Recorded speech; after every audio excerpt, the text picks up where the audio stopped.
Vous avez pu constater un certain nombre de choses sur vos végétaux, des feuilles qui deviennent toutes jaunes, qui tombent en cette saison, ce qui n'était pas prévu. Vous vous dites, c'est Dieu, probablement la chaleur ou la caillou, mais qu'est-ce qu'on peut faire? Oui, ça c'est une bonne question. Qu'est-ce qu'on peut faire? Les végétaux transpirent aussi? Les végétaux transpirent surtout, et au-delà de 35 degrés, la plante est comme nous, elle est en surchauffe, elle commence à être déshydratée, et même si le sol est humide, bien par exemple pour certaines variétés comme les hortensias, vous avez les feuilles qui souffrent un peu, qui sont un peu souples. Elles remontent le soir si vous avez arrosé. Si vous n'avez pas arrosé, évidemment, elles ne remonteront pas. Mais en tout cas, les plantes montrent des signes de faiblesse. Les arbres, vous l'avez dit, larguent une partie de leurs feuilles, mais aussi, ils peuvent s'automutiler, c'est-à-dire qu'ils peuvent faire sécher des branches pour conserver un maximum d'hygrométrie.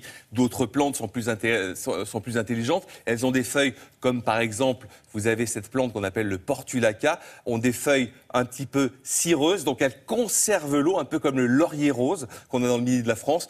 Elle va donc garder cette eau. Vous avez aussi les sédums que vous avez ici, qui ont des feuilles aussi cireuses, c'est-à-dire qui sont assez épaisses pour conserver l'eau. Et d'autres, comme par exemple les lavandes que vous avez ici, qu'on connaît tous, ou le thym, eh bien, elles ont des toutes petites feuilles, donc ça évite l'évaporation. Les plantes grasses, elles s'en sortent bien. Les plantes grasses, elles s'en sortent bien. Mais d'autres s'en sortent mal, alors moins bien. Donc qu'est-ce qu'il faut faire justement pour limiter la transpiration, en tout cas pour éviter que la plante ne se dessèche? D'abord, il y a ça c'est magique, c'est ce qu'on appelle le paillage. Parce qu'aussi le sol transpire.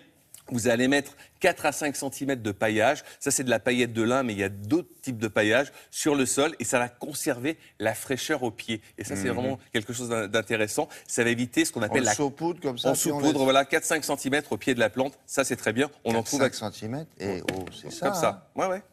Oui, il faut un petit manteau protecteur. Il en faut un paquet de trucs. Il en faut un petit paquet, mais ça marche pas mal. En plus, ça évite que la pluie, lorsqu'elle tombe, abîme le sol. Il va y avoir peut-être des orages dans ces prochains jours et le sol va être abîmé. Il faut arroser ou pas?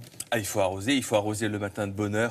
4h, 5h, 6h du matin, pas après, c'est pas trop conseillé, et après 20h, 22h, ça serait l'idéal, pour que la plante puisse bénéficier de l'eau. Mais pas que arroser, il faut aussi bassiner. C'est que la plante est en surchauffe, et vous allez bassiner un petit peu avec... Comment ça, bassiner? Bassiner, ça veut dire que vous prenez votre tuyau d'arrosage, et vous allez arroser les feuilles pour faire descendre la température, parce qu'une plante aussi, ça a chaud, ça a son petit coup de chaud. Sauf sur les plantes qui sont fragiles aux maladies, comme les rosiers qui prennent des taches blanches, des taches noires. Donc là, il faudra éviter. Mais en tout cas, le bassinage, c'est bien.